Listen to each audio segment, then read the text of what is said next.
Open Mic.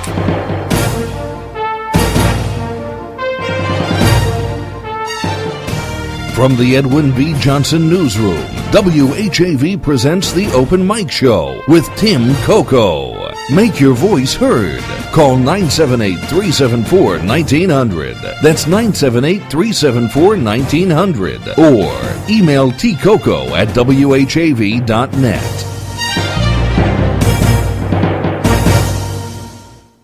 To the Open Mic Show. It's more than 60-year staple of democracy here in the Merrimack Valley. What a busy show we have tonight. If you're watching on television or on Facebook or WHAV.tv, one of the things you'll notice, I have two guests with me. To my immediate right is Deputy Anthony. You like Anthony or Tony? Anthony's fine. Anthony Haugh, and of course Police Chief Alan DeNaro. We're going to get to them in a minute. Later in the program, we're going to have the two candidates for the Democratic nomination for State Representative, 3rd Essex District. If you've been asleep for a couple of months, Brian Dempsey resigned, and there is a special election next Tuesday. We're going to hear from the candidates in that. Now, being a new month, being the beginning of October, we're now accepting November birthday and anniversary wishes. Just submit the name of the person you would like to honor with a birthday or anniversary cake, and at the end of the month we'll draw the winner for a free 7-inch cake, choice of vanilla or chocolate, from Albee D's Second Generation Italian Bakery, 140 South Main Street, right here in Bradford. Let's not waste any time because we've got a full agenda tonight. We're very, very pleased to have representatives of the police department with us. It's a great honor to have you here. Thank you. Thank you. Why don't we start with one of the tough ones. Back in May, WHAV covered a presentation. You, Chief DeNaro, and I think Captain Doherty, Stephen Doherty, brought to the council 3 options for staffing. But before we get to that specifics, Captain Doherty, if we've quoted him correctly, said that the city has 1.7 police officers per 1,000 residents, but typically in the Northeast there would be 2.3 officers, according to FBI data. Using these figures, Doherty said the city should have 145 officers instead of the current, I guess now we have 94? 92, including the deputy and I. 92, including the deputy. So actually it's 92, and then the two of us are 94. Okay, so 94 officers, and that does not account any civilians? Does not count, it's all sworn officers, full-time sworn officers. All right. That's a big difference from 145. Do you think we should have 145 officers? What I think the key thing to talk about first is the fact of what the FBI statistics are. And what they do is they take regions of the country, Northeast, Southeast, West, Midwest, Northwest, and they look at the departments, the population that the departments cover. They look at the number of sworn, the number of non-sworn, and they make an average for those areas. So for the Northeast, it's 2.2, and that's looking at everybody in the New England area and just making an average. It's not very scientific, but that's basically how they do it. So it comes out that we should have a considerable amount of numbers of officers more than we have. Do I think we should have 145? I would love to have 145. We do need more officers desperately. The city needs to make a serious commitment to increasing the staffing level of this police department. We run this department like it is a 140 or 45-man police department. And in doing so, there are downsides to doing that. You're working your officers 7 days a week. You're working them sometimes 60, 70 hours overtime in a week. A lot of things can happen when you're doing that, and you cannot really sustain that forever. One of the big arguments that I hear all the time is crime is down. Crime's been down for 5 years, it's down for 6 years, it's down for 7 years, down 8% this year. Yes, crime is down, and we hope crime continues to go down. But that doesn't mean that we don't have significant crime in the city still going on. Even though it's down, it's still high. Well, I suppose if you're a neighbor to crime or you're a victim of crime, then it doesn't matter whether the averages are down. No, right. If somebody steals your son's bicycle from the front of the house, or they break in while you're gone and they take heirlooms that are in your home that belong to your grandparents or your parents, and we get on and tell you, good news, crime's down 14% this year, it doesn't feel like that to you because you're the victim of a crime. Well, let me ask you that, though. And, there's this old cliche that figures lie and liars figure, and I'm not trying to accuse anyone of anything, but are we down in all of the categories, or is the average down? No, it's an average. What it is, it's UCR, Uniform Crime Reporting numbers, or NIBRS numbers, and there are 5 or 6 categories, and we just add those numbers up. So we could have 20 more burglaries this year than last year, but we could have 25 less car thefts. So it would be that -5 number. So they're not necessarily down in every category. Some fluctuate. And those are lagging statistics, right? The FBI numbers for last year aren't even due until now, is Correct. that right? But what we do is we run our own, we report those numbers to the government. So you start the numbers. Right, and then we send them to the state police, and state police send them to the FBI. So we know the numbers. It usually takes us, for instance, right now, we just released to the mayor, I believe, our July numbers, and I think for this year we're down 7 or 8% compared to the same time frame, the same 7 months of last year. So come January 1st, when the new year starts, I would probably be able to have those statistics sometime by the second week of February as far as how we did for 2017 as a whole. All right. Now, I actually wasn't planning to ask about this, but I suppose you have a little bit of a spike in one category that probably admittedly unusual, but we had 3 murders in the last year, which is unusual for Haverhill in any respect. But Yes. Does a tripling of murders cause a massive impact in the way that's reported, or is it just in a category? No, it's just the category looks like it's up 300%, but it's not. It's those will just be 3 UCR numbers that are counted against us. There aren't extra points for a robbery or a sexual assault or a homicide or a larceny. So it would just be a number.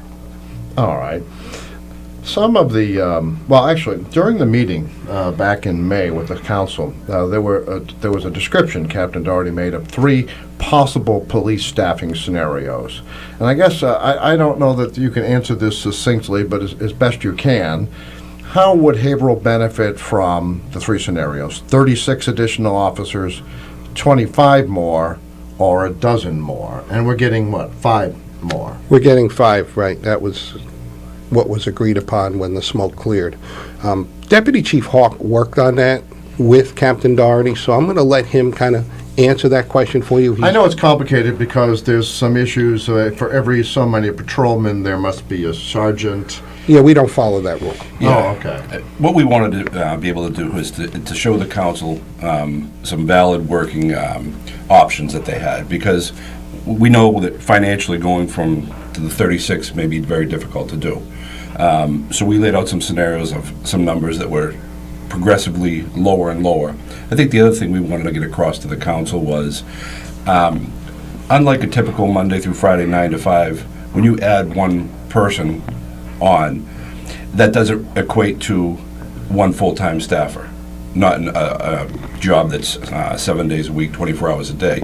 It actually takes 3 officers to fill 2 full-time positions on just one shift. So you actually need to hire 3 just to get 2 extra officers full coverage, again, on one shift. So we wanted to work backwards and try to give what our a perfect scenario would be, but all obviously know that financially it's very very big bite out of the budget. And then taper down from there so that at least everyone had a working knowledge of where we would go and how to get there. All right. Now, actually, Chief, you made an interesting comment just now about you don't necessarily follow that, right? About the rule about, and I suppose this is sort of like business. In my business, each manager has so many direct reports. Is that what we're talking about when we talk about patrolmen reporting to a sergeant? Yes, one of the things that I've been working on with the city is increasing our staffing level for sergeants, lieutenants. We don't have enough sergeants, so we're trying to, or I've been trying for the last few years to get additional sergeants, and hopefully in the next budget or two, that will be something that we can work at. It's great to put patrolmen on and to have extra patrolmen on the road and keep adding officers, but you really have to have supervisors that are with them, that guide them, that mentor them. And when you make your span of control too large, that's an issue in a paramilitary organization like a police department. All right. Things aren't monitored, things aren't supervised, people don't get the training they deserve, that kind of thing. Correct. And I suppose there's something to be said in any business or organization that the people with experience can share that if they have enough time. Absolutely. All right. I'll tell you what we're going to do. Chris, why don't we take this break just a bit early, because I want to adjust something, and then we'll be back with Police Chief Alan DeNaro and Deputy Chief Anthony Haugh on the Open Mic Show in just 1 second. Open mic! Tim Coco and the Open Mic will be right back. Get in on the action. Call 978-374-1900 or email tcoco@whav.net. If you are enjoying this program, please consider making a donation right now. Your donations to not-for-profit WHAV help keep these vital community services on the air. Donate online at www.whav.net. Broadcasting on the Armstrong FM system. This is 97.9 WHAV. Catch the wave! On air or online, 97.9 WHAV serves you. Twice an hour weekdays, keep up to date with exclusive local news. Find out about civic events on Community Spotlight every quarter hour. And better prepare with WAVE weather every 30 minutes. For talk, there's Open Mic Show Monday nights. In your hometown, Friday nights.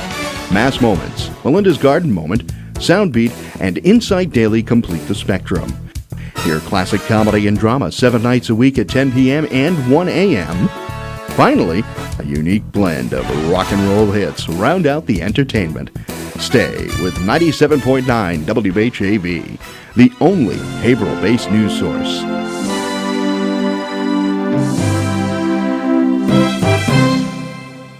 WHAV Open Mic!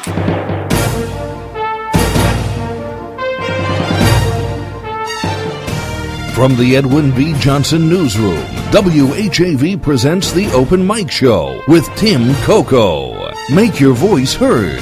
Call 978-374-1900. That's 978-374-1900. Or email tcoco@whav.net. 6:45 here on the Open Mic, 97.9 FM, WHAV. Continuing our conversation now with Police Chief Alan DeNaro, Deputy Chief Anthony Haugh. And if you're just tuning in, later in the program, about 45 minutes from now, we're going to have the 2 candidates for the Democratic nomination for state representative. But let's continue with our thoughts. Some of the sectors, and I imagine some of this should be proprietary or not well known, but in some of the sectors of that you have to patrol, you have areas as large as 11 square miles patrolled by a single officer, according to what was told to the City Council in May. So how does your current staffing level affect how you protect the city? Well, they were more reactive than proactive because we've had to make zones that are so large. Officers don't have the time to do those proactive things we really want them to do to keep crime down. We've had to use technology to assist us. We have predictive analysis software. We have over 100 cameras that are deployed, and we use those things to help us. The officers have all the technology they need in their vehicles, laptops, everything they need. Radar units, we have license plate readers that are on 2 of the cars and are going on 2 more of the cars. So we try to give them the tools to help assist to kind of make up for the shortage of manpower. Oh, I see. We want to get away from running from call to call to call, and that's where we're at right now. Well, let me ask you about this, because you mentioned proactive versus reactive. Now, apparently at a great amount of the stress on the resources that you already have, you started something, I believe you said in May in the last year, but I may not remember that correctly, that you are now let me read it the way I think you said it. There are now 2 documented interactions per shift per officer proactively talking to citizens. What does that involve, and how does that help you? It was something a program Captain Doherty started, and what he's doing is we're encouraging the officers to get out of the police car and talk to people. It could be a matter of just going up to a stoop and talking to a couple of kids or parents that are sitting there. It could be going into a park. It could be making I've heard a some traffic. officers play pretty good basketball with the kids. Yes, they do. Yes, they do. We have some really talented officers, multi-talented officers. So it's just a matter of them going out and connecting with the community. What we're trying to accomplish, well, there's a number of things we're trying to accomplish. It's connections with the community, exchange of information so that we know what's important to them, what are their concerns, what's going on in their area, what can we do to make things better for them. The other bonus we get from that is that it's a connection with people where they see us not necessarily as officers, but as other Haverhill residents, people. So not their adversary, the old, what my A teachers humanistic told me, approach. policeman is your friend. Yeah, a humanistic approach, and that's why we've kind of trying to soften up our Facebook page. We're kind of getting away from the Joe Friday, just the facts, ma'am, and we're trying to tell little stories. Actually, why don't we skip to that, because I noticed on at least 2 of them now on the Facebook page, and I have to say, I don't know who the author is and whether you're willing to reveal, but It's Officer Connolly, Officer Connolly? Ryan Connolly. We He's wanna- very talented. We want to hire him at WHAV, because our stories could use some of the fun you had in here. But I thought this was interesting. Let me just read a little. Let's see. Early one morning last week, the Haverhill Police Department received a call for assistance. Upon officers' arrival, the reporting party was extremely upset. Seems that he had given money to another individual, but in return had not received the item he was attempting to purchase. As we go on, we learned that this item wasn't necessarily, Illicit drugs, let's call it. So, but you've had some interesting ones. Let's see. Unfortunately for the reporting party, he was so upset by the failure of his attempt to obtain his much-desired product that he was unable to contain his anger, and he engaged in a string of actions that led to the disruption of the morning routine for several area residents. This is quite poetic. What What are we doing here? Tim, if you look, we're getting with the times, is the best way I can put it. If you look at the comments that we're starting to receive from these stories, 10 to 1, they're positive. People are saying, oh, that's a great way to tell the story, and, that's funny, and it's showing a good side for you guys, and it's more interesting, and we enjoy reading it, as compared to officers responded to so-and-so address and handled a burglary, something like that. So we're kind of showing that the officers that are doing these stories are funny, they're people. We're going to be coming out probably sometime by November with what we're going to call the Haverhill Weekly Badger. And that's going to be an online little newspaper, and it'll provide information. I wonder if you're becoming a competitor. Okay. No, we're not jumping into your realm. But, I have to be honest with you, the goal for any police department with a Facebook page is to have a large enough following that we can get the word out, regardless of whether the news media covers a story for us. Well, some of this is great. Thankfully, the pattern of poor lifestyle choices did not continue, and the instructions provided by the officers were followed without any issues. Some helpful tips. When you go to the store to get your favorite beverage or snack, make sure you have some form of payment for said items. Don't threaten to shoot someone. Right. No, that's. I think you achieved your goal. You got Right. our attention. We're just trying. I think there's another story coming up on a couple of neighbors, and one of them called to say that her neighbor threw a donut at her. And, the officers, I'm listening to the call as it's unraveling a couple days ago, and one of the officers says, were there any injuries to that donut? And, was it a sprinkle donut or a Boston cream? Was it a munchkin? So it's things like that. People love to hear those stories, and they love to hear them in a tongue-in-cheek, funny way. Well, but it makes your force human. Correct. Not intimidating, friendly. I have to tell you that I kind of had to pull this department kicking and screaming into this. There there was some blowback from officers thinking, well, it's not professional, and that's not the way we do it, and we've never done it that way before, all the typical things you hear. So I said, you know what, let's try it. If it fails, it's me, it's not you, it's on me, I'm the chief. I said, let's do this. It's successful in other places. We didn't just invent this wheel. We're using a proven model. No, and in this day and age, just as you're on a radio show that's on television, in this day and age, have to use all available media in the best form that and we're allows. hitting a strong target area. We're hitting teens, 20s, and 30s. Are now that's who we're drawing in right now, and that's who we really want to connect with. And to the chief's point, we understand and realize the power of social media. So when we need to get information out there, we've got a following that can respond to it, whether it's a critical incident or happens to be something that we need to push out information quickly. We know we're getting to as many people as we can. Oh, and you actually have quite a few subscribers, I've noticed. Very much. It's going up. 7,000? It's Okay. going up daily. Actually, that reminds me, I suppose I'm going to go off my own track. You also use was it My Police app? Yes. Yes, we do. Did these tools help you? Absolutely. I think with the My Police app, people can actually go online and click on our website. And if you were interested in buying a house on Chadwick Road, you can go on and you can look up Chadwick Road and see the crimes that have happened in that area, if any. So you know that where you're moving you're comfortable with where you're moving. So that's an option that we have right on our page for people to utilize, realtors, whoever. Actually, that's an interesting thing. I'll check that out myself. Actually, speaking of Chadwick Road, and not necessarily that street, but you made a very interesting comment, and I think it was a good one, and I think most people took it the way you intended it, but you said that you hope someday that the people of Bradford will be less ashamed to say they're part of Haverhill. Not only Bradford, I mean, Rocks Village, Ayers Village, Ward Hill, Bradford. I hear that a lot when talking to people, and I'll say, where do you live? I live in Bradford. I mean, oh, you mean you live in Haverhill, right? Not Bradford, you live in Haverhill. Who's the mayor of Bradford? Who's the police chief in Bradford?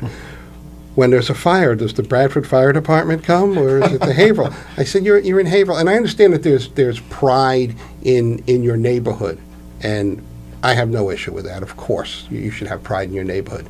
But I think that above that, you should be pride in the city that you live in, that you work in, or your children go to school in, you shop in. So I kind of would like to see more of a Haverhill is great and our neighborhoods are great also type of mentality. Actually, I often joke about the Bradford thing. I actually, I went to school here, and there were actually people who lived in Bradford at the time, his classmates whose parents actually thought they were in a different town, until you used examples like who comes when you do this, and that kind of thing. So it is kind of funny that that is persistence. But I also used to joke that Bradford was technically annexed in 1896. So I always refer to it as the Great War, Right. between Haverhill and Bradford. But I mean, it's over 100 years. I think we could say it's part of Haverhill now. yeah, we do. Now, I'm going to ask you a very simple question first, but I have a reason for it. When did you become police chief? The first time we're here, Here. October 28th, 2002. That was the reason I'm asking that is when you came in, you probably during job interviews or what have you were told that we have a brand new state-of-the-art police station. And then when you actually sat down at your desk, perhaps there was water dripping on your blotter, I'm not sure, but did you find the Haverhill Police Department police station had physical plant problems when you first arrived at the job? I'll tell you the weird thing is that I turned down jobs before this job because of the condition of the stations officers worked in. And when I saw this station from the periphery, it looked like the Taj Mahal. I was like, wow, the city's got its act together. This is a great building. And yes, when I came in, I was inundated with problems. Air conditioning not working properly because there was no ductwork. The roof, we had problems with the roof from the day I got here, leaking windows, all of these things that had to be done. There wasn't proper, we had to rerun computer lines and all kinds of cable around the building that was never put in or put in incorrectly. So we had a bond. There was a bond from the prior building, and I think it was about $100,000, and we went through that. Probably by 2005, that was gone. Okay, so this is basically the money put up by the contractor, which declared bankruptcy during this job, Yes, is that right? yeah, they have to put a bond up. So you draw down what you have, but it wasn't enough. It wasn't even close to enough. And a lot of people are talking today about the windows, and what are we hearing, Tony? 28,000 a window? Yeah, unfortunately, I think some people are doing simple math with the price that's out there, about $1.2 million, and how many windows we have. I was But- going to ask you about that. I think a counselor did some back-of-the-envelope math. Well, Yeah. Tony is the expert on that, because he's pretty much been in charge of this project since it started, so. Yeah, so it's a lot more than just the window replacement. There is actually granite accents that need to be moved that were never flashed properly. There's brickwork that needs to be repointed. So to say we're just replacing another 44 windows is a dramatic understatement. And we did a story, and thank you, Chief, for your help with this back, it was the spring or summer, I lose track of time. For some reason, I still think it should be April, and it's October, so. But it turns out, correct me if I'm getting into this detail wrong, the openings to the building are not sized properly, and so the windows that were shipped for the building had to be returned. So this is a much bigger problem than a window. This is, Not only were the windows returned, but the windows that returned were the correct commercial double pane windows. And what they replaced them with was a non-commercial brand that they were just put in a hole, and then they put in broken pieces of plywood and 2x4s and paper and just stuffed it in. So I think the engineers and architects were quite surprised when they did the test cuts and looked in to see why would water be getting in here, and to see the openings not wrapped like they're supposed to be properly. Like the chief said, big blocks of wood just to make up for where the window didn't And you had fit. some pictures, and actually, I don't think we have time to I go think get they them. were surprised that more water wasn't coming in. Yeah, The they building definitely was so poorly put together. But you have another problem, whether the windows are replaced or what and how fast, is that you have a mold problem. Is that right? We have a huge mold problem, and unfortunately, we can only mitigate where the leaking has stopped. It wouldn't make sense to go to windows that are still leaking, rip out the walls, decontaminate, put new walls in while it's still going to be leaking behind them. So unfortunately, 2/3 of the building still has to be done. But we have done that in the areas where the windows have been repaired, so that we're, Oh, now so we you know are- water is not coming in through these rooms where windows are being replaced and the brickwork being done, the granite accents. So in those rooms, we've moved along behind the installers and remediated those areas of the station. But we still have many more that need to be done, and like the chief said, it doesn't do any good to remediate mold when water's still coming in. Makes sense. Can you stay through the news, and then we'll continue Sure. for a few minutes after that, because we've only barely dented the questions, so I appreciate. We have a feeling that this is going to be continued in the next episode. What we'll do is we're going to have organ music, and we're going to say the last time when Chief DeNaro and Anthony Haugh were here, we okay. All right, we're gonna take a break for local news, local weather, and then we'll be back with more of the Open Mic Show. Open mic. Tim Coco and the Open Mic will be right back. Get in on the action.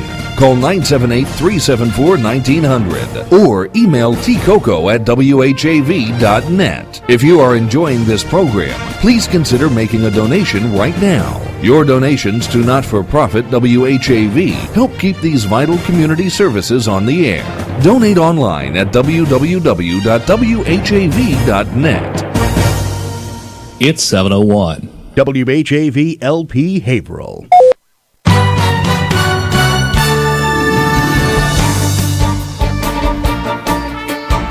Here's what's happening in local news.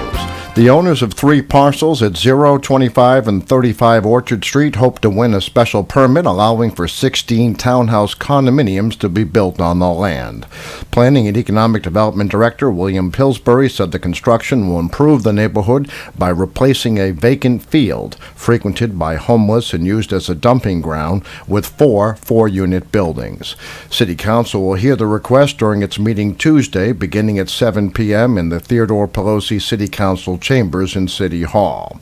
According to an application for the permit, Richard Early Sr., trustee of D&D Realty, Ada Khalil and Carl Khalil have an agreement to sell the lots to developer Christopher Cronin of CBC Realty Investments, who would build the homes.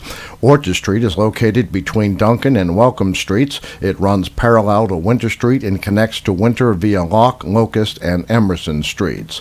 The proposed project represents a significant investment in an area of the city that will be greatly benefited by it, Pillsbury said. The City Planning Board has approved the project and sent a conditional recommendation to City Council with several stipulations addressing concerns by the Water and Fire Departments and City Engineer John Pettis. Fire Deputy Eric Tarpey requested building plans submitted to the city show how snow removal between the buildings will be handled. The Wastewater Division is requiring catch basins be removed and the project tie into the city's infrastructure for wastewater removal.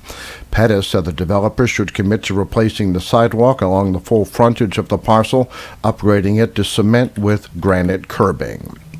Tonight's open mic show features Haverhill Police Chief Alan DeNaro and the two Democratic candidates for state representative. Both of the Democratic candidates, School Committee man Paul Magliocchetti and City Councilor Andy Vargas, are expected to field questions from host Tim Coco, yours truly, and make pitches as to why voters should choose one over the other. Because only the Democratic primary is contested, Republican Sean Tooley, a Haverhill School Committee man, said he would wait until after the primary to appear on the program.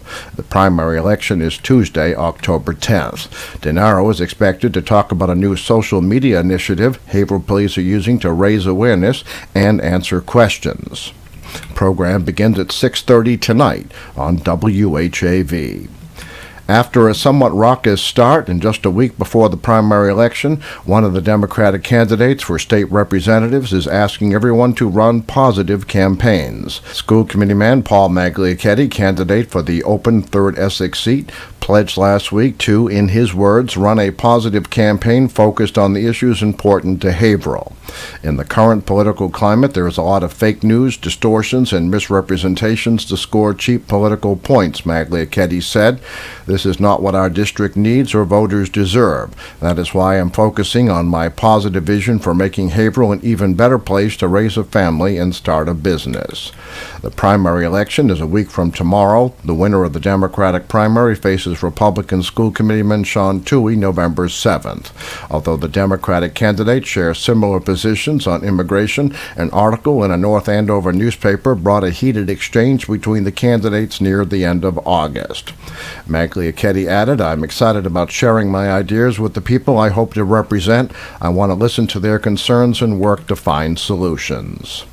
Methuen Police are inviting the public to an open house in 2 weeks. This year's annual event features tours of the police station, K-9 demonstrations, SWAT equipment, chase from Paw Patrol, and a selfie station for taking photographs. Police vehicles, including motorcycles, all-terrain vehicles, patrol cars, public safety boat, and the department's watercraft will also be on display Saturday, October 14th from 10 a.m. to 2 p.m. at the Methuen Police Department. We really enjoy hosting the open house each year to give residents the opportunity to come and meet their officers in a fun environment, said Police Chief Joseph Solomon. There will be a lot of exciting activities again this year. We hope everyone will have a chance to stop by and join us, he added. Free refreshments will be provided. Remember, WHAV is the only Haverhill-based news source. There's always more at WHAV.net. From the Edwin B. Johnson Newsroom, this is Tim Coco. From Feature Story News in Washington, I'm Giles Gibson. Police investigating a mass shooting in Las Vegas that left at least 58 people dead say there's no link to international terrorism. The European Union is backing the Spanish government despite police violence that marred a disputed independence referendum in Catalonia.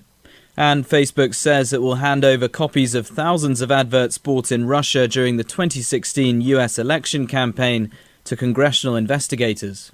Wave weather.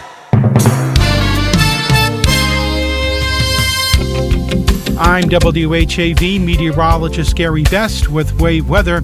Across the Merrimack Valley, we're looking at generally clear skies during the night, low temperature dropping down to 42 to 46. Sunny and pleasant, upper 60s coming up on Tuesday, a seasonable day. Clear and about 50 at night. Sunny and warmer Wednesday near 80, low 80s on Thursday. This is Gary Best. You're next to WAVE Weather in 30 minutes. Why pay $250 to $350 a year for half as much news? On air and online. 97.9 WHAV provides more Greater Haverhill news more often than any other sources combined. Support the only Haverhill-based news source with your tax-deductible local news membership by clicking on the membership tab at whav.net.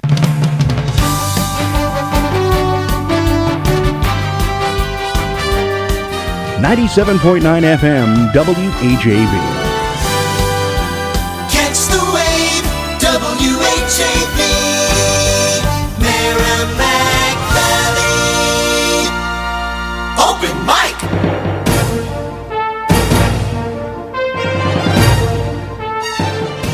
From the Edwin V. Johnson Newsroom, WHAV presents the Open Mic Show with Tim Coco. Make your voice heard. Call 978-374-1900. That's 978-374-1900. Or email tcoco@whav.net. 8 minutes past the hour here, 97.9 FM WHAV. This is the Open Mic Show. I'm your host, Tim Coco, and we have Police Chief Alan DeNaro here and Deputy Chief Anthony Haugh.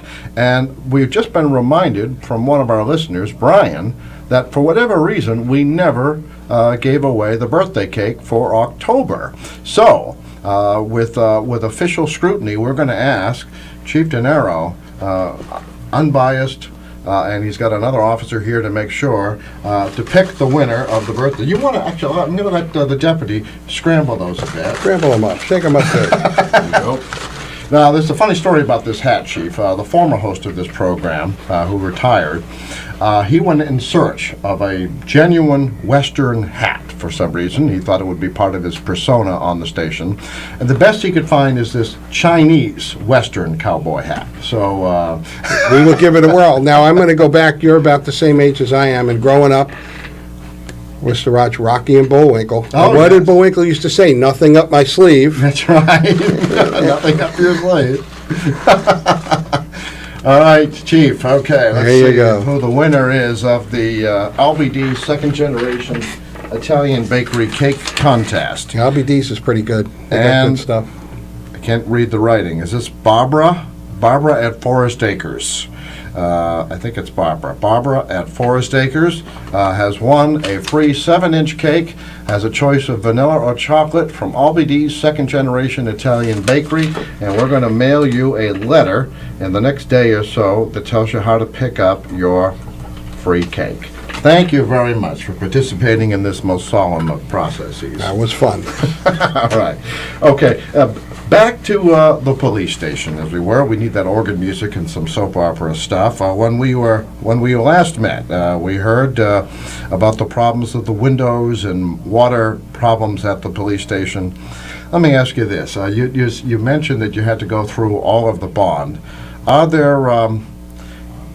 Did you take other steps to address it, whether they're budget requests of the mayor and the council, or hiring a carpenter, or what other kinds of things were you forced into doing to kind of address the problem? We've been requesting money since probably 2004 or 5 to replace the roof, and ultimately we were able to successfully do that. So we were hoping that would take care of the problem, but unfortunately, water kept coming in. Oh, actually, was that a surprise to you that it wasn't all from the roof, that it was? I was hoping it was all from the roof. I had my doubts, but I was hoping, and turned out that was a part of the problem, but not the whole problem. I walked through the building with you, and thank you very much for the tour, and you could see some really black mold in the backs. And the funny thing is, as a local businessman that's friendly with some city government officials, and he drove by, and he's not in the window business, but he said, well, I think you can fix those windows without replacing them. And he said that merely by driving by the building and not even looking at what was going on. So there was a little bit of a move at that point. So I believe the mayor was unsure when we got the estimate, so the mayor hired an outside independent company beside the outside independent company that we hired. They came back and told him, not only should you do what Gale said you should do, which was the company we hired, but you should do more. So at that point, we did the first third of the building. And what ended up happening was when they opened up the windows and actually saw how extensive the problem was, and that it wasn't merely popping out an old window and putting in the proper window, they had to rip bricks off, they had to put stanchions up, they had to jack the bricks up between the two windows so they didn't collapse. Actually, that's right. I was on the second floor. You mentioned how they'd take one side out and not both. Right. It Because you took could them lose a longer. wall. Yeah, They were Tony. worried about, so they weren't, some of the bricks weren't anchored correctly. So what happened is they had to move around from one window to another so that they didn't do two side by side and then lose a wall in between the two. So they do one. The brick is mostly a veneer, is that right? It's not the structure? Or It's the not combination? it's not the structure, but it has issues too, because the one thing about a brick facade like we have is water gets behind brick, and it always does. The main thing is with a building designed properly, the water will find its way out, not into the building. But because the windows weren't properly wrapped, the roof was not at all properly done. This allows water to get behind the brick and actually come into the building instead of what it's supposed to do, out through weep holes and things like that. Tim, the good news, if you could call it good news, and I say this sarcastically, is that they finished ahead of time, and I believe the clerk of the works got a bonus for finishing early. The original? construction. Original construction. The original, The oh. captain who was on this job for the police department, I believe his name was Joe Doobie, and he kept pointing out problems after problem, deficiencies, issues, shortcuts. So the way to resolve that was he was removed from the committee. Oh, my goodness. Now, first of all, this points to another thing. You often have to use resources for things other than fighting crime. But you were right, too, or the department was correct in these problems. Well, now, last Tuesday, and I'm not sure that listeners could hear everything because there were some people who weren't on mic at the council meeting. But I thought, I have to admit, our reporter wasn't absolutely certain either, that you received a commitment to finish the building all at once, but I'm not sure. Well, here's what happened. I met with the mayor before the meeting, probably a week before the meeting, and the mayor had told us, or a couple weeks before the meeting, told us to go ahead, get the quote, get the bid spec for a quote to go out to finish the rest of the building, not do another third, do the whole building, because the price went up almost $600,000 between the first phase and the second phase, and it would probably go up again. So it's a phenomenal amount of wasted taxpayer resources. So the mayor said Because they would have to take down the, they have The to, mobilization, the bond, the job each time it was done individually. the so company that they has to keep put the breaking it bond down. together, all of those things that have to take place cost a great deal of money. Plus the fact that the price went up. Had they done this whole job in one fell swoop, it would have been probably a $950 million job. Now it's going to probably come in at more like 1.5 or 6. so that's going to be rebid, and the staging is going to stay? No, the staging's gone. They're taking the last Taking of it that down now. next week. And the one thing about the staging too Oh, is so we are going to have a mobilization expense? we will, but Oh, yeah. oh yeah. But the thing is too, the mobilization, staging's being removed where the windows have been replaced. So it wouldn't have stayed there anyway. It just would have enveloped the whole building. But we have, I was actually getting used to the building this way, the green building downtown. hopefully by next week it will. In a few more almost- days it should be almost down. I mean, I noticed the Poor Records had to move across to your training room for a while. Yes, they were there for a while. They're back now, and as a matter of fact, I bought them all new furniture. My detective bureau has all new furniture, new carpet. My street crimes unit or my community action team, my narcotics team, again, without taxpayer resources, we were able to make that happen. Speaking of records, and actually this is not on my list, so maybe yell at me for not thinking this one through. In 2014, and you and I, all of us, had a scenario a few months ago where some of the log entries got jumbled, creating yeah. confusion on your side and on our side as to what happened. Right. And it turns out this has nothing to do with the police department, but the legislature, in its wisdom, and maybe you agree with it, maybe that's going to be my question, 2014 says we're going to start redacting certain domestic cases. Right. Now, what this means for you, Well, I'll talk about what it means for the media, and I'm sure maybe I speak for my colleagues at the newspaper. In the old days, we'd just get an incident log. We could see everything on it at a glance almost. You have a lot of incidents every day. I actually joke with Lieutenant Pistone that there is a soap opera behind every one of those incidents. Absolutely. There's a story. There's so many that we couldn't possibly write them all. But now, you're forced by this 2014 state law to redact things. Now, there's a school of thought. We're talking with people when we wrote that story. There's a school of thought that maybe you're protecting the victim, but you're also protecting the alleged assailant. I don't know if you have an opinion either way, but has this posed a problem for you to have to slow down? Again, here's another time an officer is not fighting crime. An officer is literally redacting dozens Well, of entries. we've hired an additional records clerk, especially with the new Freedom of Information Act. So we've had to hire an additional records clerk who has had to take on those responsibilities. The whole department's been trained in that. So it requires more manpower, but we try not to have sworn officers doing jobs that non-sworn people can do. All right. It's just a waste of resources. Did you have any opinion on that law, or would you leave that to the legislators? Yeah, I usually don't get involved in it. I'm assuming that, as you said, it was done to protect the victim. I don't know that it was done to protect the suspects, but depending upon the type of case that it is, sometimes suspects' houses can be vandalized or cars burned or things like that, depending upon the crime they're accused of. And as we know, you're not guilty until the jury says you're guilty. No, absolutely. I think sometimes through the association of who the suspect may be may lead you back to the identity of the victim. No, and I think that I understand that. Actually, I guess I would propose a compromise. This may not be the right venue. I could say it's definitely not the right venue. Propose a compromise, but we'll deal with that. We have to take a brief break for a community spotlight, and we'll continue. We'll go back to some building issues after this announcement. Open mic! Tim Coco and the Open Mic will be right back. Get in on the action. Call 978-374-1900 or email tcoco@whav.net. If you are enjoying this program, please consider making a donation right now. Your donations to not-for-profit WHAV help keep these vital community services on the air. Donate online at www.whav.net. 97.9 WHAV. Catch the wave! Hi, Tom Bergeron here. I started at WHAV in 1972, and look, WHAV's still here, but it won't be if you don't help support it. Go to WHAV.net, become a contributor. Keep us going. Community Spotlight! With fall around the corner, Haverhill's Recreation Department is looking for donations of used sports equipment for youth who participate in city programs. Equipment for football, lacrosse, and wrestling are of particular interest. A collection box is located in the lobby of the Citizens Center at 10 Welcome Street, and donations are accepted Monday through Friday, 8 to 4.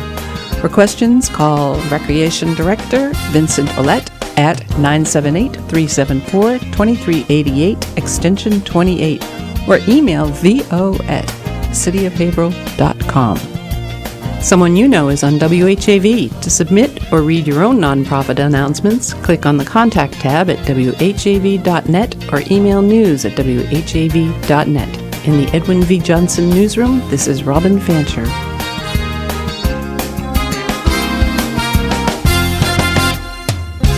WHAV Open Mic!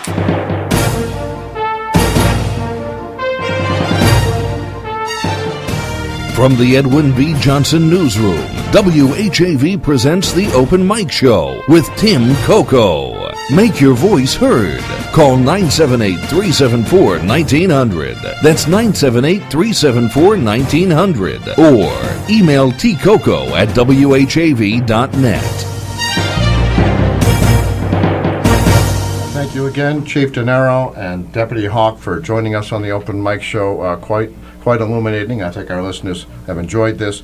Let me ask. Let's spend the remaining time on an issue that's has a lot of people in the city responding. The mayor is talking about the Bloomberg Challenge, trying to get money to address the gang problem. There was the new gang task force, but the bottom line is there have been recently in the news shootings in the Acre. But I looked at our old news stories, and well, you actually were finding bullets in buildings several years ago in the Acre.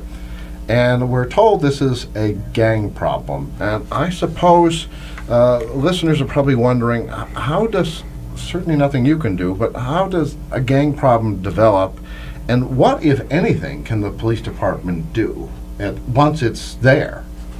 I think, Tim, a lot of and again, there are books written by people far smarter than me with PhDs and whatnot about why these gangs start, but from my perspective, being on the job for 40 years, working in places like South Florida, Rhode Island, and now here, I've seen a lot of it has to do with single-parent families with latchkey kids, in our poorer neighborhoods that are looking to be part of something bigger than they are, and they kind of get lured into it. And the problem with it is that once you're in, it's not easy to get out. And to get in, usually you have to commit some type of serious crime, whether it be a home invasion, a rape, a robbery. You have to shoot somebody. Like an initiation? Like an initiation. So as they bring members in, crime tends to spike. And then what ends up happening is if one gang goes by another gang and they don't like each other and they exchange words and somebody's disrespected, there's retaliation for those things, which a lot of times is somebody driving by in a car and shooting.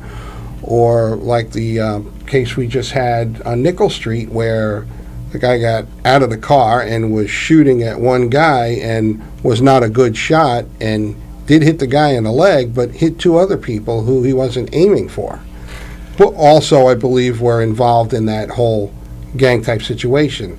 But it could very easily have been somebody with a baby carriage that got hit, which is what keeps me up at night, is the fact that we do have, like all big cities, especially in Massachusetts, we do have a gang problem. And what we do is we try to figure out the hierarchy, who is running those gangs, and we dismantle them one at a time from the top down. And they go away for 3, 4, 5 years. Other people come up in the ranks, they come back out, and the process starts again. This is probably the third or fourth wave since I've been the police chief where we go into the neighborhoods and dismantle these gangs. Actually, was it you who said to the council, I actually don't remember. Was it very smart and witty? Yes. Then it was me. No. That as each city is successful, other cities fail because they move. Oh, absolutely. I mean, we're seeing that now. They're coming from Lawrence to Haverhill. They go from Haverhill to Amesbury, Salisbury, back to Lawrence. I think a lot of people were surprised when you mentioned, some of the small towns, because this isn't just an urban problem. Absolutely not. No. When we bring pressure to bear, they do move, and that's what we're seeing now. It's a larger scale here. I mean, we're a bigger city. It's a larger scale, so we do have quite a bit here. People can hide easier here than, say, in Lawrence, because Lawrence is only 6 or 6.5 square miles.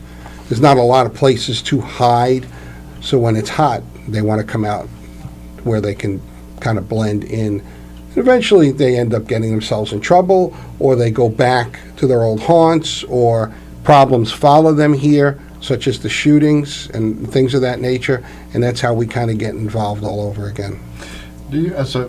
Would you agree then that this is a problem that occurs 10 or 20 years before you get a police call? Oh, absolutely, and I mean, we're the first city in Massachusetts to have a GREAT program. When we do that in our middle schools, and we've been doing that for years, and that's a gang resistance education and training. We got rid of DARE when I walked in the door. I think I was here for 2 or 3 years, and I said, no more DARE, go to GREAT. And, the mayor is talking about a UTEP program and his gang task force and those type of things. We probably won't see the benefits from those type of things for 5 or 10 years out. So, I mean, what we're trying to do right now is we're trying to eliminate the majority of the players that are causing fear in this community. And we're hoping that the programs that we're going to start will have a chance to seed and, maybe 5 or 10 years from now, we're going to see a specific or actually a really good decrease in the number of members.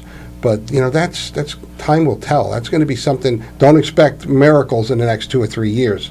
You won't see probably any major difference. I've noticed the police have taken great care, your department has taken great care into saying these do not appear to be random acts. I'm assuming what you're trying to say is that if you're not involved, this isn't something that you should be worried about. These are gangs targeting gangs and their associates. Except for the bad shots, but luckily those But they were also hitting associates type of thing. Oh, okay. And one of the issues is that you might have somebody that goes into that side of town to buy drugs or looking for something they shouldn't be there for, and they end up becoming the victim of a crime. So sometimes, as we alluded to on our Facebook page, your poor choices, decisions you make, can put you in a place you really shouldn't be at a time you shouldn't be there. Actually, that brings us maybe to our last point, and then we'll have you back for the part 2. But you have this MRAP vehicle, I guess it's called.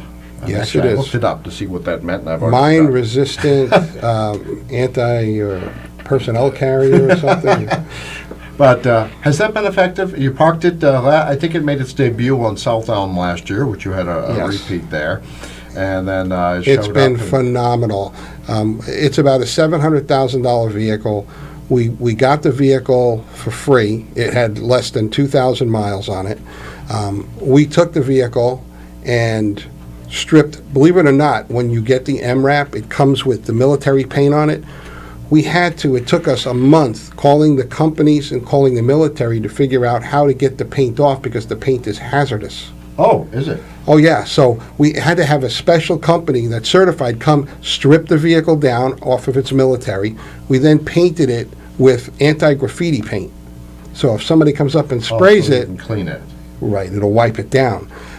The vehicle is outfitted with, I think, 7 cameras with night vision, a bank of batteries so it'll run 4 or 5 days at a time, so we can beam video back to the police station and to the officers in their cruisers. So when we have a hot area, we can put that vehicle there, and we don't have to stick a police car or 2 police cars there to monitor it. Well, this is how you're solving some staffing problems, too. Correct. Again, it's thinking smarter and using the tools that we have. Now, I believe, I don't know if you saw it, but on it was either CNN or one of the stations, there was a talk a couple of weeks ago about a little town in Massachusetts called Haverhill, and they had 21 of these vehicles. Well, we don't have 21. We have 1 vehicle. I didn't think you had 21. I was like, I heard that, and I said, where's my other 20 vehicles? I don't remember getting those. Oh, I didn't see that. So it was some other community called Haverhill? It was us. But misinformation. Oh, somehow. misinformation. Right. Something they looked up online with the federal property transfers, okay. and All right. that's all we have is 1. And I would love to get another one for parts because they're not making parts anymore. Well, actually, I wasn't going to bring this up, but since you did I understand it had to be towed at one point? Yeah, the battery went dead. What happened was when the military has them, they put a switch on the batteries that when they're out of the vehicle, it kills the batteries that start it, so they never can't call a tow truck in Fallujah, I guess. So yeah, it makes sense. They make it so that they don't have to blow the thing up when it gets stuck, so they can always start. We didn't have that foresight, so we do now. It's down in Lawrence. You do? Okay, I was going to say. They're putting it on right now. They're putting the switch on. The batteries have been recharged. It'll be ready, hopefully ready to go by next week. Oh, okay. Look forward to that. And, of course, people can see that at National Night Out and other Yes. places. I mean, we're very proud of it, but I usually don't bring it out for the Santa parade. First of all, I couldn't go over the bridge. I think it's too heavy for for the Bachelor Bridge, but that's a discussion for another day. All right, that'll be part 3. And but I mean, we do use it, and I will tell you this, that people call me and thank me when they see it on their block. I've had people say, this is the first peaceful night's sleep I've had, and I love this thing, and bring it back. And there's always somebody that doesn't like everything. There's no such thing as 100%. I get that. That's great. But all in all, people appreciate what it's doing. I mean, it's clearly marked. It's video, and that's what it's there for. It keeps the wrong element away and keeps the right element. It encourages good behavior. It's amazing what it takes. I guess this is kind of like the principals still used rulers when I was in school. Oh, yeah. I think that's stopped now. Yeah, I think now they can call you about it. But anyway, Yeah. that's part 4. Exactly. Hey, thank you so much, Deputy Haugh, Police Chief DeNaro. This was very, very insightful. We look forward to many more visits, and certainly looking forward to many more installments on Facebook. Absolutely. And Tim, we thank you for everything you do. We love your station. We think you do a great job. You are the David in a field of Goliaths. So Thank you. Keep up the good work. We're going to have that cut into a commercial for us. Thank you very much. Okay, folks, coming up in just a few minutes, we're going to switch gears to the Democratic primary campaign. Election is in a week and a day. First up will be School Committeeman Paul Magliocchetti, followed by City Councilor Andy Vargas. All that after local weather. Mike! Tim Coco and the Open Mic will be right back. Get in on the action. Call 978-374-1900 or email tcoco@whav.net. If you are enjoying this program, please consider making a donation right now. Your donations to not-for-profit WHAV help keep these vital community services on the air. Donate online at www.whav.net. It's 7:33. Public radio for Greater Haverhill. This is 97.9 WHAV. Catch the wave! On air or online, 97.9 WHAV serves you. Twice an hour weekdays, keep up to date with exclusive local news. Find out about civic events on Community Spotlight every quarter hour. And better prepare with WHAV weather every 30 minutes. For talk, there's Open Mic Show Monday nights. In your hometown, Friday nights. Mass Moments, Melinda's Garden Moment, Soundbeat, and Insight Daily complete the spectrum. Hear classic comedy and drama 7 nights a week at 10 p.m. and 1 a.m. Finally, a unique blend of rock and roll hits round out the entertainment. Stay with 97.9 WHAV, the only Haverhill-based news source.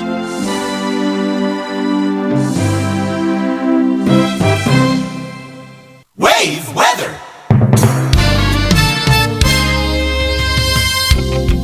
I'm WHAV meteorologist Gary Best with wave weather. Across the Merrimack Valley, we're looking at generally clear skies during the night, low temperature dropping down to 42 to 46. Sunny and pleasant, upper 60s coming up on Tuesday, a seasonable day. Clear and about 50 at night. Sunny and warmer Wednesday near 80, low 80s on Thursday. This is Gary Best. You're next to wave weather in 30 minutes.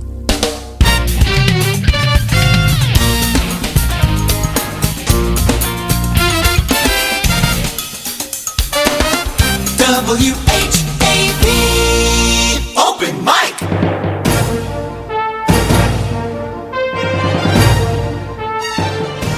From the Edwin B. Johnson Newsroom, WHAV presents the Open Mic Show with Tim Coco. Make your voice heard. Call 978-374-1900. That's 978-374-1900. Or email tcoco@whav.net.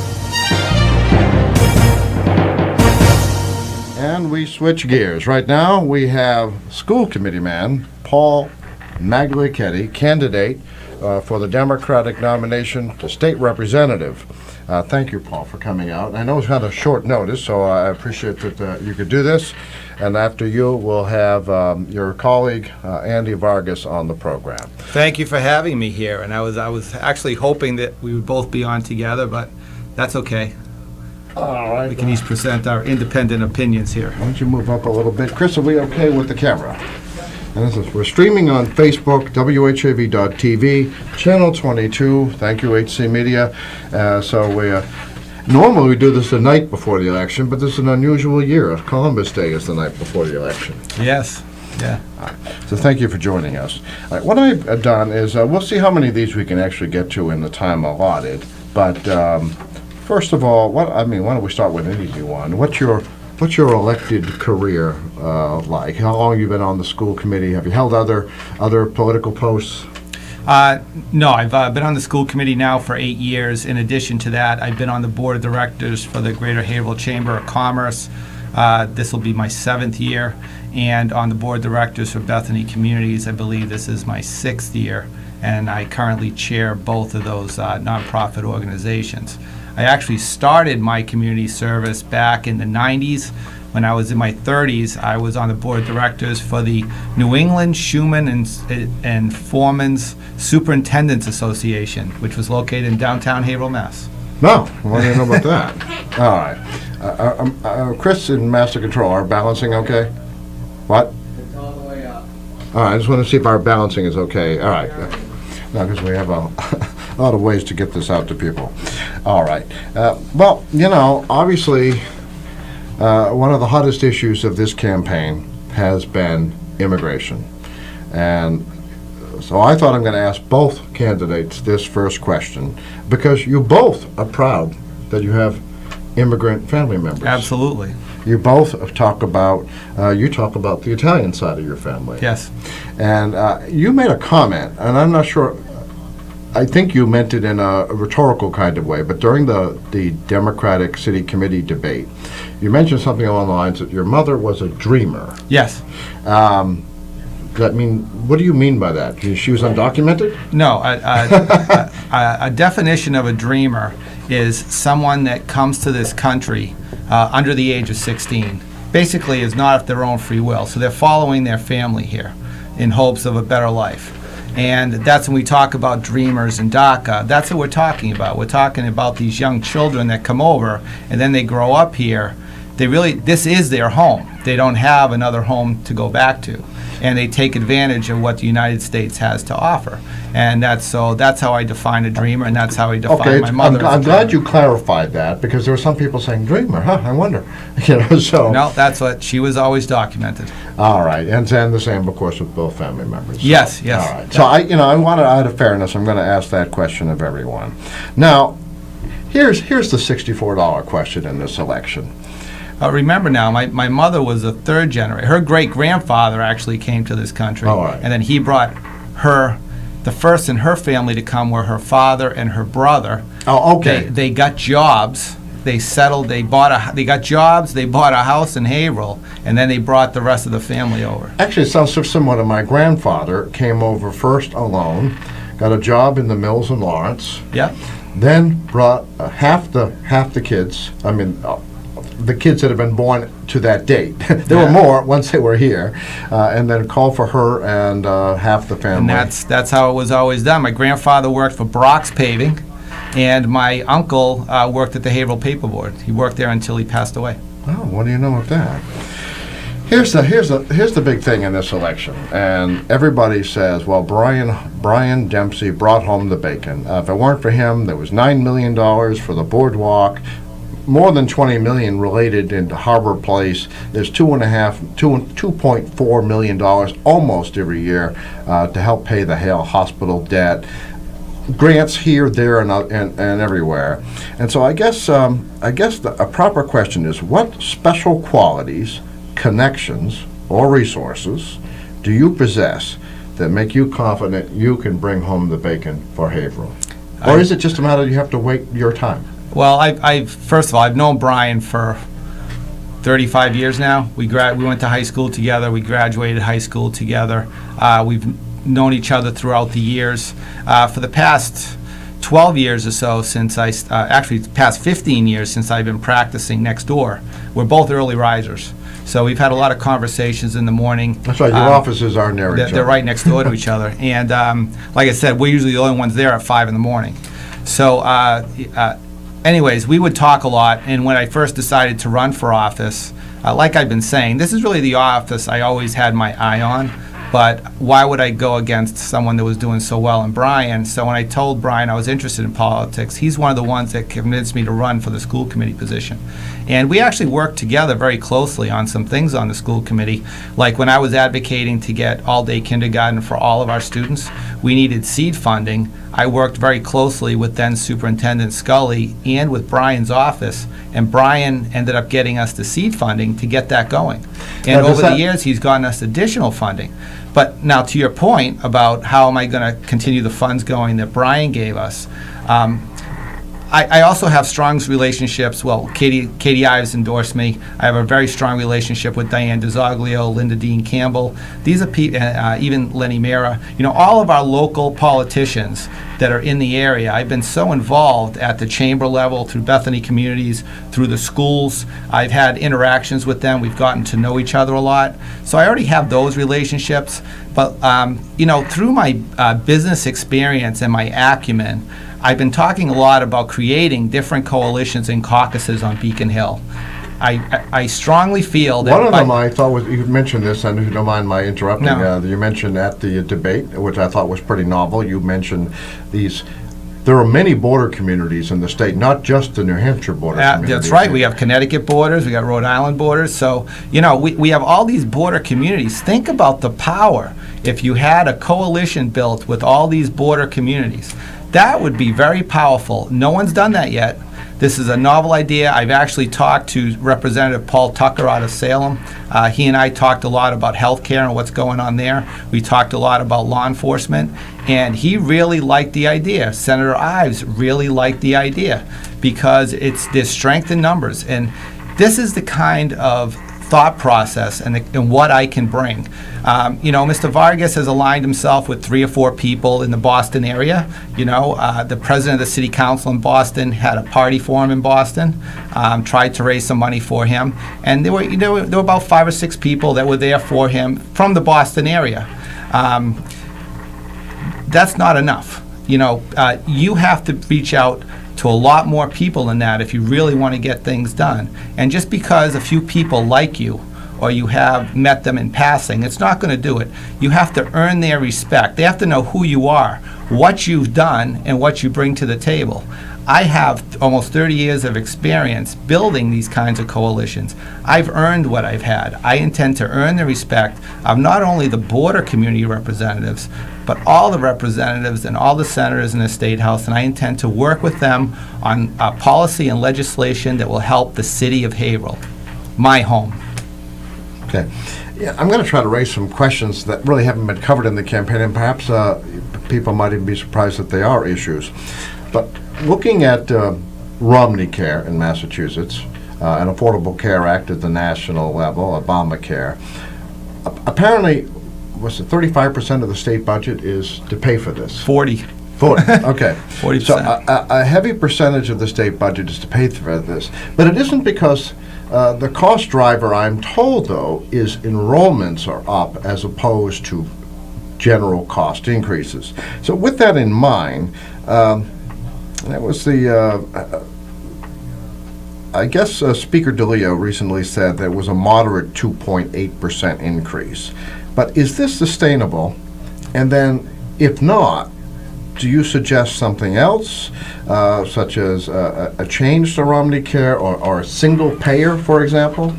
Look, when we first developed the health care model that the Affordable Care Act was modeled after, we had a lot of checks and balances in place that were later made illegal by the Affordable Care Act. And when we had these checks and balances in place for a reason, it was to control these costs. If you look around the world at the most successful healthcare models, I like the one in Switzerland in particular, they have strong cost controls. Before the Affordable Care Act, under Romney Care, we had a provision that allowed the state to control enrollment, which I agree with you. I think enrollment is one of the big issues. Now, we had a provision that said if your employer offered you health care coverage, you had to take that coverage. You couldn't just sign up for Mass Health. You had to go with the employer option. When the Affordable Care Act came into effect, it made that illegal. It said you can't do that anymore. So you'd get the health insurance that you want. So what happened was the employers said whenever there's a way to make money, they're going to do it. They're going to find a way. So what they did is they started offering plans with high deductibles. So the employees would look at that and they say, well, I can get on Mass Health and pay little or no deductible and it'll cost me less money.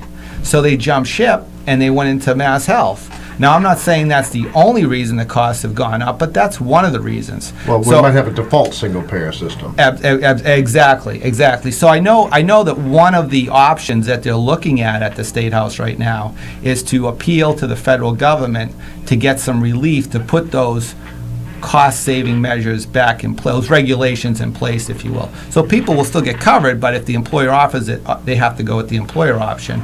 But look, at the end of the day, any health care option that's out there, we have to work with our federal delegation. It's very similar to the immigration issue. This is something that's a state issue, but it's really tied into what goes on in Washington, D.C. Now, you need to have representation that can build that relationship with our Washington delegation. I personally worked very closely with Nikki Songas's office on a Medicare matter. I represented a client that was having significant issues with health insurance and with Medicare. It was to the point that we couldn't get a resolution, so I reached out to Congresswoman Nikki Songas's office. She actually put us in touch directly with the head of Medicare in Washington, and that's how we ended up getting the problem resolved. And it actually ended up being a problem that we brought to her attention that she ended up looking into. So I've done that. My experience really is something that I believe in this campaign really stands out. So you want to address the enrollment issue as opposed to scrapping it and starting with a single payer? No, I want to address all the issues, but I'm saying that's one that's I'm just wondering at the best approach. Well, that's one option that's being done right now. With regard to single payer, I think my personal opinion is that we're going to get there. The question is when we're going to get there and how we're going to get there. I don't think it's a good idea to just flick a switch and go to it, because it's going to have a significant financial impact, and we're really going to have to take a look at a lot of the systems that are in place right now. But I would definitely be open to looking at the different models. But there are a lot of other things that we can do along the way to transition. One of the things is with drugs. You know, we really have to look into how we can save costs with these drugs, whether it be buying in bulk, whether it be, different programs with different health insurance groups, like with unions, that we can have cost savings there. We have to open our markets to more health insurance providers. Along the way, we have to start to implement other policies that can help cut the cost of health insurance. We have to have affordable health care for everyone. I believe it's a right. Everyone deserves it, and we have to work towards that goal. Okay. Chris, I think we have a quarter-hour break. Why don't we take that now, and we'll return in just a minute to Paul Magliocchetti, Haverhill School Committee man, a candidate for state representative. We'll be back in just a minute. Open mic! Tim Coco and the Open Mic will be right back. Get in on the action. Call 978-374-1900 or email tcoco@whav.net. If you are enjoying this program, please consider making a donation right now. Your donations to not-for-profit WHAV help keep these vital community services on the air. Donate online at www.whav.net. If you want to know what's going on at WHAV, sign up for the free monthly Wavelengths newsletter online at WHAV.net. Johnny Dollar. Johnny Dollar, in spite of writing the fanciest expense accounts in the industry, is in high demand by his employers. He's a freelance insurance investigator on the job only when the stakes are sky high. When murder or fraud covers a venal grab for profits, it's Johnny's job to jolt the facts from those involved.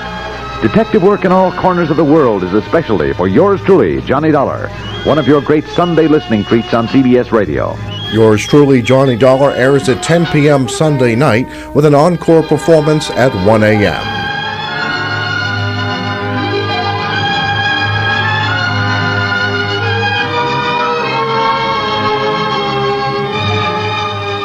WHAV Open Mic.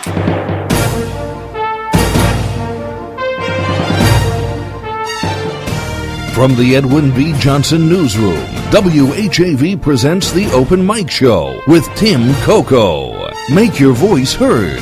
Call 978-374-1900. That's 978-374-1900. Or email tcoco@whav.net. And we're back here on the Open Mic Show.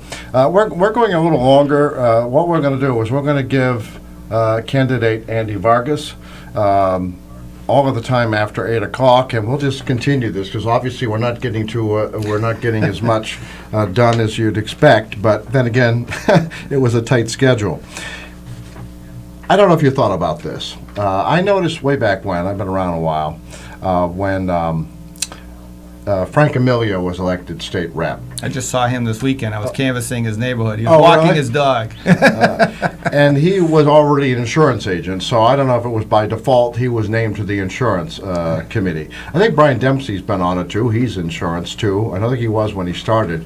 But have you given any thought to what committee you'd like to be on, and if you have any hope of getting it? Well, there are three I'm very interested in. I'm very interested in economic development and committees that involve that, especially the advanced manufacturing initiatives that are going on. That's something I'm very passionate about. Public safety as well as education. Those are three areas that I'm very interested in, and I think that are absolutely crucial for the city of Haverhill. All right. And then in Haverhill, this is one that you'd know a lot about. In Haverhill, $80 million of the city's $187 million budget goes to education, yet most city officials, educators, and parents would say the schools are underfunded. Special education costs threaten to send the school budget into the red every year. A bipartisan foundation budget review commission in 2015 determined the state of Massachusetts underfunds foundation aid to education by about $1 billion. Which of the Commission's recommendations do you support, if any, or can you identify an alternative way to increase education funding statewide, but specifically for Haverhill? Well, specifically for Haverhill, I've given this a lot of thought. And I think one of the areas that I would attack is the funding formula. I think a couple of areas that the funding formula really puts Haverhill at a disadvantage is that it really doesn't take into account enough. It doesn't weigh enough the fact that we're a low-income community. We have a lot of low-income people in the city of Haverhill. Well, we're below the state average for income, yeah. no question about it. If you're going to allow all of this low-income housing development in the city, which is fine, everybody needs affordable housing. I believe there has to be a balance in order for the community to sustain itself. But if you're going to allow this, then you have to realize over the long term that we're going to need additional assistance. I've been involved with a lot of the large 40B developments, and I know that they usually have some kind of a development tax. So when you're building the units, they have you pay into the city coffers, if you will. For every unit that you build, you pay so much into the coffers. But that goes away. So there has to be a state mechanism that takes this into account. If we're willing to bring in all this affordable housing, then you're going to have to help us pay for the services that we need to take care of the people. Education, public safety being the two most prominent. We have to make sure that we have enough teachers in the classroom and that we have enough first responders to take care of the entire community. We have significant issues, not only with education, but with public safety. We really have to look at our staffing levels, at the age of our equipment, and the training that our first responders have. And I think the same goes true in our schools. We have to look at the number of teachers we have, the number of support staff in the classroom, because we have such a large population of students that are on IEPs of 504s that you need a lot of support staff in the classroom. And they're really the unsung heroes of our educational system. They do so much to help out these children that really need the help in the classrooms. The one area that we're seriously lacking, that the entire state and I think the country has to look at now, especially in light of the gang problems and the opioid epidemic, is we really have to be reaching out to the homes of a lot of these students. When I go into a school in Haverhill and I talk to the principals, they know the children in their schools that have issues. They're with them every day. They can give you a list of 70 or 80 students in every school. The real first responders. Yeah, they are. And they can identify these children. They know that there are issues at home that need to be addressed. Some of the principals are actually doing it themselves, which is absolutely amazing when you consider everything else that they have going on. But we need to give resources to the schools so that they have professionally trained people at their call to reach out to the homes, to talk to the parents, to get them the services that they need. And like I said the other day at the debate, one of the things I've been working very closely on, the other piece to that, is we need to secure funding for communities like Haverhill to have a one-stop shop for a family services center. Right now, we have so many great nonprofits in the city, whether it be YWCA, YMCA, Community Action, Career Resources, Emmaus House, Haverhill Housing. The problem is they're all dispersed around the city. Haverhill's a big city. It's a big place. So I don't want you to miss your chance to give a 2-minute pitch to the voters. But this is important. This is important to me. We need to have a building somewhere in the city where people can go and get all the services they need set up. So if a family is having a problem, or if we have a social worker working through the schools that identifies some issues, because the social worker can only do so much. They can't actually give them the help. They need to be able to get them to go somewhere where they can get the help that they need. So we need these components in place, and these are the kinds of things that I would fight for in the legislature. I believe very strongly, and we also have to address our minimum manning requirements in public safety. We really have to look at that carefully, and we got to make sure that we're properly staffed on the ground with our police and our firefighters. Here's your chance to give a direct pitch to the voters, and I also want to make sure they know that your campaign, and I'm sure both campaigns, are giving rides to the polls for voters for next Tuesday. So your rides to the polls number is 978-204-1688. No, that's my number. It's 3133. Oh, wait a minute. Sorry about that. Give me your number. I probably might have done that by mistake, but it's 204-3133. 978-204-3133. Yes, my son Massimo is actually going to be in charge of that, and he'll providing rides for anyone that needs a ride to the polls. Make your direct pitch to the voters why they should elect you, or at least nominate you next Tuesday, a week from tomorrow. Well, yes, I'm Paul Magliocchetti. I'm running to be your next state representative in Haverhill. I'm a lifelong resident of Haverhill. I've lived here my entire life, educated in the Haverhill Public Schools, went to college at Holy Cross, then I went to Suffolk University Law School. I owned and operated a machine shop in the city with my father. I now manage a law firm in the city. I'm on the school committee for 8 years. I chair the Chamber of Commerce as well as Bethany Communities that serves our seniors. I've been a coach for 20 years. I believe that I have the experience, the depth of knowledge, and the leadership ability that we need on Beacon Hill to get the job done and to continue the great work that Brian Dempsey's been doing for so many years. We really need someone that can go to Beacon Hill, hit the ground running, and just get the proper legislation through, build coalitions with other people on Beacon Hill, build strong coalitions in big numbers so that we can continue not only the funding, but that we can get changes to legislation that will help Haverhill for years to come. I'm a big believer in advanced manufacturing, the downtown community. I believe that we have great education here in the city of Haverhill with Haverhill High, Whittier Tech, Northern Essex Community College, UMass Lowell, a new culinary school. We can be a hub of activity of the future, not only of the city, but of the state of Commonwealth of Massachusetts. So I respectfully ask for your vote on the October 10th Democratic primary. All right, thank you very much, School Committee Man Paul Magliocchetti, candidate for the Democratic nomination to the 3rd Essex State Representative. Appreciate your time. We worked in quite a bit, and this time we're going to give City Councilor Andy Vargas same amount of time after the news at 8 o'clock, so stay tuned, and we will bring you more coverage and information about the election next week. We'll be right back. Open mic! Tim Coco and the Open Mic will be right back. Get in on the action. Call 978-374-1900 or email tcoco@whav.net. If you are enjoying this program, please consider making a donation right now. Your donations to not-for-profit WHAV help keep these vital community services on the air. Donate online at www.whav.net. It's 8:01. WHAV LP Haverhill.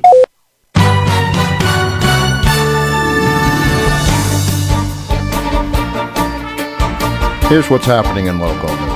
The owners of 3 parcels at 0, 25, and 35 Orchard Street hope to win a special permit allowing for 16 townhouse condominiums to be built on the land. Planning and Economic Development Director William Pillsbury said the construction will improve the neighborhood by replacing a vacant field frequented by homeless and used as a dumping ground with 4 4-unit buildings. City Council will hear the request during its meeting Tuesday beginning at 7 p.m. in the Theodore Pelosi City Council chambers in City Hall. According to an application for the permit, Richard Early Sr., trustee of D&D Realty, Ada Khalil and Carl Khalil have an agreement to sell the lots to developer Christopher Cronin of CBC Realty Investments, who would build the homes. Orchard Street is located between Duncan and Welcome Streets. It runs parallel to Winter Street and connects to Winter via Locke, Locust, and Emerson Streets. The proposed project represents a significant investment in an area of the city that will be greatly benefited by it, Pillsbury said. The City Planning Board has approved the project and sent a conditional recommendation to City Council with several stipulations addressing concerns by the Water and Fire Departments and City Engineer John Pettis. Fire Deputy Eric Tarpey requested building plans submitted to the city show how snow removal between the buildings will be handled. The Wastewater Division is requiring catch basins be removed and the project tie into the city's infrastructure for wastewater removal. Pettis said the developer should commit to replacing the sidewalk along the full frontage of the parcel, upgrading it to cement with granite curbing. Tonight's open mic show features Haverhill Police Chief Alan DeNaro and the 2 Democratic candidates for state representative. Both of the Democratic candidates, School Committee man Paul Magliocchetti and City Councilor Andy Vargas, are expected to field questions from host Tim Coco, yours truly, and make pitches as to why voters should choose one over the other. Because only the Democratic primary is contested, Republican Sean Tooley, a Haverhill School Committee man, said he would wait until after the primary to appear on the program. The primary election is Tuesday, October 10th. DeNaro is expected to talk about a new social media initiative Haverhill Police are using to raise awareness and answer questions. The program begins at 6:30 tonight on WHAV. After a somewhat raucous start and just a week before the primary election, one of the Democratic candidates for state representatives is asking everyone to run positive campaigns. School Committee man Paul Magliocchetti, candidate for the open 3rd Essex seat, pledged last week to, in his words, run a positive campaign focused on the issues important to Haverhill. In the current political climate, there is a lot of fake news, distortions, and misrepresentations to score cheap political points, Magliocchetti said. This is not what our district needs or voters deserve. That is why I'm focusing on my positive vision for making Haverhill an even better place to raise a family and start a business. The primary election is a week from tomorrow. The winner of the Democratic primary faces Republican School Committeeman Sean Toohey November 7th. Although the Democratic candidates share similar positions on immigration, an article in a North Andover newspaper brought a heated exchange between the candidates near the end of August. Magliocchetti added, I'm excited about sharing my ideas with the people I hope to represent. I want to listen to their concerns and work to find solutions. Einstein, Tachi, non-traditional healing, and the spouses of U.S. vice presidents are just a few of the topics covered as Northern Essex Community College's College of Older Learners, known as COOL, begins its second fall semester. Other topics include senior theater, audio storytelling, and global weather. All seminars meet on a designated weekday for 5 consecutive weeks through mid-November. Most programs take place at the Haverhill campus or off-campus. COOL is for adults 50 and older. Each seminar is $30, and those interested may enroll by calling 978-556-3700. Remember, WHAV is the only Haverhill-based news source. There's always more at WHAV.net. From the Edwin B. Johnson Newsroom, this is Tim Coco. Wave weather.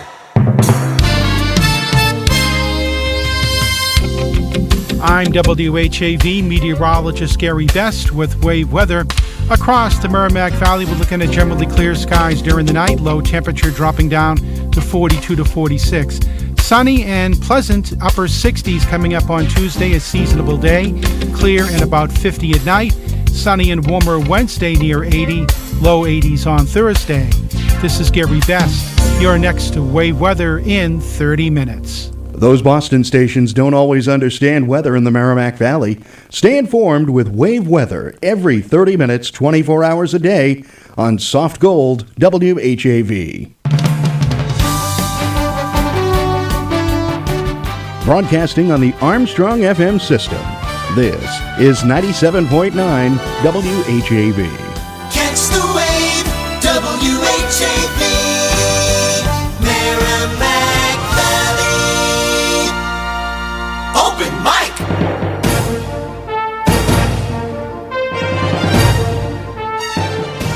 From the Edwin B. Johnson Newsroom, WHAV presents the Open Mic Show with Tim Coco. Make your voice heard.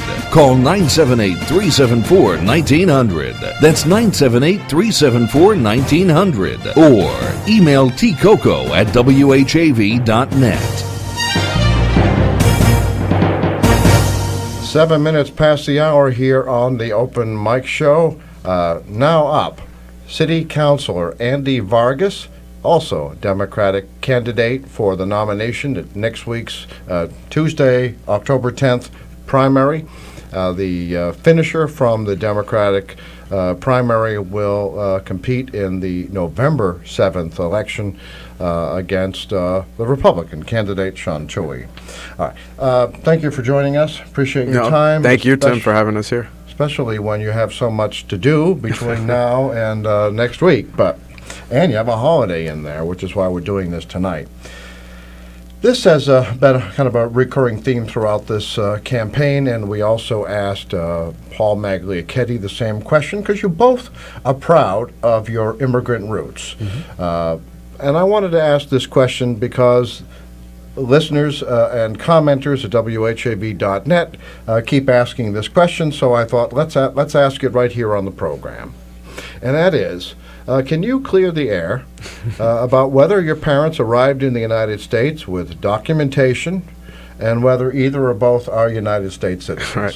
I'm really glad that you asked him, because this is only a question because other campaigns have tried to run negative campaigns and smears and ghost whispers, and anybody that knows my family knows how ridiculous that is. My mother was actually born in Brooklyn. She is one of 6 daughters. 5 of her sisters were born in the Dominican Republic, but she was born in Brooklyn. And my father is a permanent resident. And he has been, and he's always been documented. And by permanent resident, green card, right? Colloquial term. Right. Colloquial green card holder. He's here, documented. And anybody that knows my family knows how ridiculous that claim is. My father and my family have been tremendous assets to not only my campaign, but to who I am as an individual. And I don't shy away from those values. All right. Like I said, I asked both of you this. No, I'm glad you did. Now, this is the question that really is in the background of this entire campaign. Brian Dempsey, to use colloquial terms again, brought home the bacon. Yes, he did. He worked his way up the ladder. It took some years, and he was able to bring us, for example, almost $2.5 million a year, most years, for the Hale Hospital debt. Seems to me Harbor Place wouldn't have happened without Brian Dempsey. A lot of MassWorks money, more than $20 million. I think $9 million for the boardwalk alone. Yep. So what special qualities, connections, or resources do you possess that make you confident that you too can bring home the bacon for Haverhill? Sure, and you're right. This is the top line issue for Haverhill voters as we go door to door, because Chairman Dempsey has delivered so much for the city of Haverhill since he started on Beacon Hill in his early 20s. He's done a tremendous job, and the city of Haverhill is in a much better place because of his efforts. I'm glad you mentioned this question, because I think the basic principle of this job is that you do it full time, especially with the fact that we are losing a giant, right? It's going to take a lot of hard work. It's going to take hours on end to try to fill the shoes of a giant. And I'm the only candidate running in the Democratic Party that is pledging to be a full-time state legislator. And so how can we expect to fill the shoes of Brian Dempsey with a part-time legislator? It's just not going to be possible, frankly. And I've asked people on both sides of the aisle on that issue. I've asked, do you think a part-time legislator can fulfill the job that Brian Dempsey did? And they said absolutely not. But this is more than just being full-time and showing up. While that's important, this is also about building relationships. And that, for me, starts with my track record on the city council. I have the majority of the city council behind me that has endorsed me. We don't always agree on every issue, as you know, Tim. We sit on different ends of the political spectrum, yet the majority of the council still endorsed me because they've seen how I can build relationships and bring people together to have a productive relationship to move the city forward. But in addition to my work ethic and the relationships I've been able to build in the city council, I also have the support and endorsement of the man who took Chairman Brian Dempsey's seat as Ways and Means Chairman.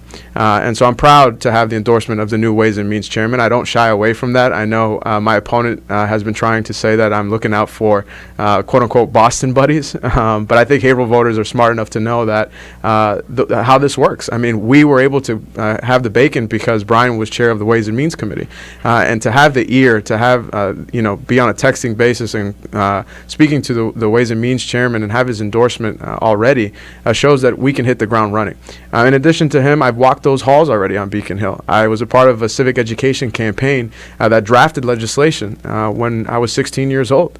So I've been doing this for a long time. I saw that in your press release last week about when the Mass Teachers Association endorsed you. You did this as a high school student. Yes, that's actually how I first got involved in politics. At 16 years old, we drafted legislation to get civic education to be a graduation requirement. Like many things, we had 48 co-sponsors, bipartisan support, made it through the committee process, but it was a process that captivated me into public service and politics, and I've been in public service since. And so for me, I think it's about relationships. It's who can hit the ground running, and I've demonstrated that in having the endorsement of the new Ways and Means chairman and a variety of other legislators already there on Beacon Hill. I already have a coalition. We're not looking to get there and try to scramble and develop a coalition. There's a coalition waiting for me with open arms to start to develop and deliver for the city of Haverhill. All right. Now, I also asked Paul Magliocchetti this question. It really has been kind of a sleeper during this election. But, of course, there's been, in Washington, lots of efforts to so-called repeal and replace. Massachusetts law on health care predates the national one, but it's the model. Yep. We call it sometimes Romney Care. I was looking at some numbers, and it is costing the state an enormous amount of money. I thought it was 35%. Your opponent said 40% of the state budget. You're closer to it. All right. Yeah. So but it isn't because costs are out of control. Enrollment is increasing. Sure. In light of this, and I think Speaker DeLeo said it's only a moderate, less than 3% increase coming up, but in light of this, is it time to think single payer, or would you prefer another alternative to Romney Care? Sure. So I think it's important to note that here in Massachusetts, we led the way in healthcare years ago. We created a system that ensured that 99% of our population is now insured, and we should be proud of that. But the reality is that some of the premiums we have here in Massachusetts are some of the highest in the country. And so while Romney Care and the Affordable Care Act aren't perfect, they were a good starting ground for where we need to go. And I think eventually there is something to be said for the fact that we are the only economically advanced country in the world that does not have single-payer health care. I still haven't seen the exact model of how we get there, but I do believe that eventually we have to get there. Because no matter what side of the aisle that you're on, I think we can all agree that, with the very basic notion that if you have cancer, if you have an opioid addiction, your ability to beat cancer or come back from an opioid addiction shouldn't be determined by your income. Okay, very good. Chris, why don't we take a break right now for Community Spotlight, which is heard every hour, quarter past every hour, 24 hours a day, and we'll be back with City Councilor Andy Vargas, candidate for the Democratic nomination for State Representative to the 3rd Essex District. Open mic. Tim Coco and the Open Mic will be right back. Get in on the action.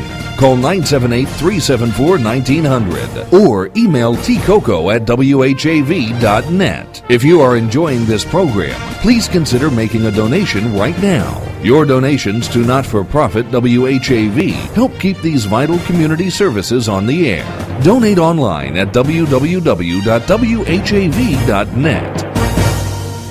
WHAV is on Facebook. For quick access, visit whav.net and click on the Facebook icon. Catch the wave. Hi, Tom Bergeron here. I started at WHAV in 1972. And look, WHAV's still here, but it won't be if you don't help support it.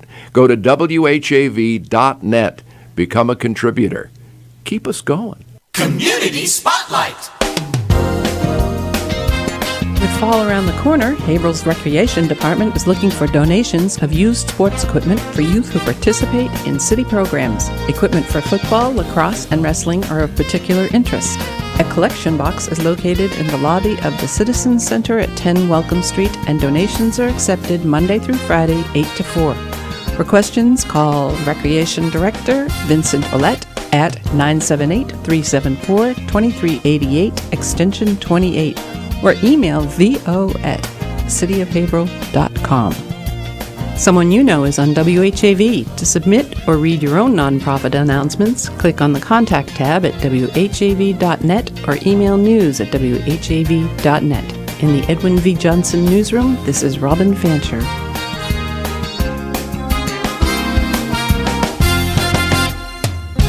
WHAV. Open mic.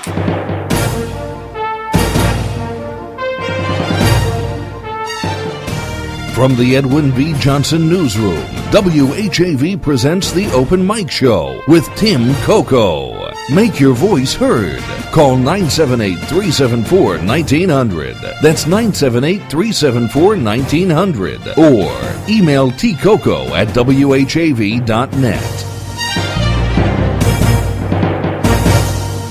And we're back here on the Open Mic Show. City Councilor Andy Vargas, candidate for state representative. Just let's continue down some of the same questions that we asked your opponent. Have you given any thought to which legislative committee you would like to be appointed if you're elected? And what experience or interests in that committee qualify you to serve? Yeah, I think the second issue that's top of mind for voters as we've gone door to door is education. So I'd say education would be, the Education Committee would be one of my priorities. And that's not only because I'm hearing about it door to door, but because the numbers prove it. Within the past 8 years, we've fallen behind in our investment in education behind similar sized school districts and the rest of the Commonwealth of Massachusetts. So because of rubber stamping budgets and not fighting for adequate education funding, now 90% of school districts in Massachusetts invest more in education than Haverhill does. And that's not to say that you throw money at a problem and that's going to solve it, but when you've got boilers that need to be fixed and when you've got textbooks that haven't been updated in 12 years and teachers buying supplies every summer for their own classrooms, I don't think it's that much to ask that we increase our education funding and at least keep up with similar districts. And this goes for not only parents but also real estate agents that are having a tough time selling homes because people don't want to invest in a city that's not investing in education. It goes for the homeowners that want to see their home values go up because when you invest in education, what we've seen is that home values do go up. So education is the first one because of the situation that we're in. The second one is small businesses, the Small Business Committee. And the reason for that is because of my experience at my day job, Entrepreneurship for All, where we help small and medium... We like to say E for All because it's easier. That's right, E for All. E for All. And at E for All, we help early stage entrepreneurs and small businesses grow their businesses. And the whole idea behind it is that we can go after all these big corporations and we can give them tax incentives, but they're just going to wait until the next city or the next state provides a better incentive to pick up and leave. But if you empower small businesses, if you empower early stage entrepreneurs, people who already live in the communities that we serve, already invested here, that have built their lives here, that have families here, and they're going to grow their business, provide jobs, have decent wages because they're from here. And so at E4All, over the past 4 years, we've created over 431 jobs in the Merrimack Valley area. And so learning from my experience and my time at Entrepreneurship for All, something to the Small Business Committee there. And then the third one, of course, is the Ways and Means Committee. It would be great to be appointed there, again, because that's where the purse is. But I know that either way, we'll have a connection into that committee, having the endorsement of the new chair of the Ways and Means Committee behind us. Looks like we have a little more time.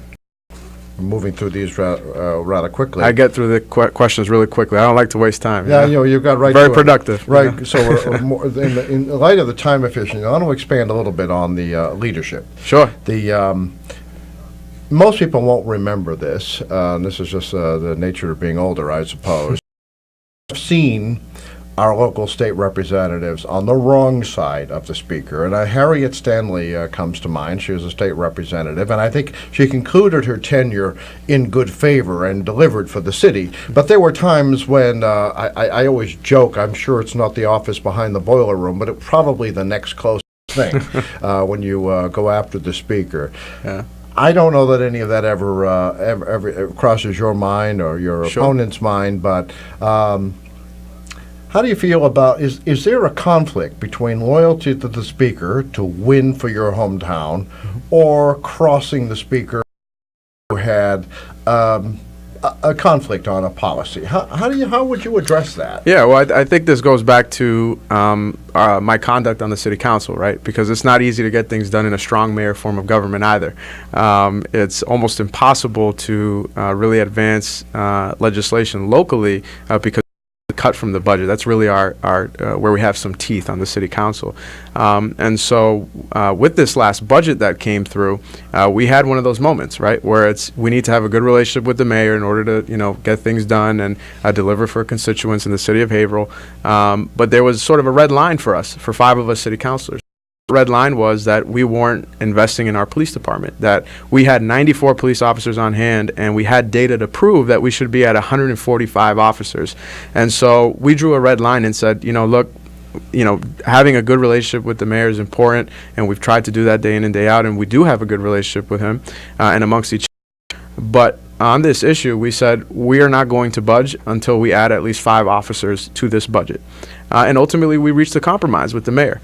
And so I think that's what it takes. It takes, the ability to understand what your red lines are and be able to convey those red lines in a respectful manner that ultimately will be able to deliver for the and that's what we did on this budget. Both of the 2 other school committee members that are running in this race have rubber stamped every single budget that they voted on. And so I think it's important that we have somebody who is principled, who can stand up for the values that are most important to them. In this past budget, the case was public safety and education for me. Approach that I'll take to the House of Representatives, fortunate to be elected by the people of Haverhill. All right.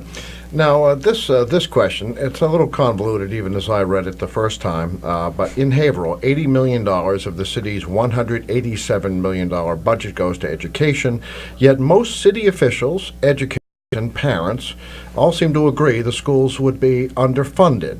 Special education costs threaten to send the school budget into the red every year. A bipartisan Foundation Budget Review Commission in 2015 determined that the Commonwealth of Massachusetts underfunds foundation aid to education statewide by about $1 billion. Which of the Commission's recommendations do you support, if any, or can you identify an alternative way to increase education funding statewide? Sure. So I think there are 2 key components here. One is going after streams of funding that already exist that we're not applying for. There's grant money at that we just haven't been able to go out and get because we don't have the staffing locally to go apply for those grants. Luckily, Chairman Dempsey's office sometimes applied on behalf of the city of Haverhill without, having the staffing here locally to make it happen. He was still able to deliver for the city. And so we have to go out and apply for is available and make sure that we develop the relationships with the right people that are making decisions on where that grant funding will go, like the chairman of the Ways and Means Committee. And the second component is the foundation budget review that is ongoing now at the State House.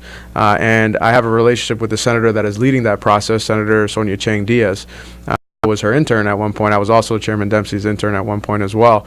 And so I think it's important that as we go through the foundation budget review, the formula that comes out of that process is friendly to the city of Haverhill.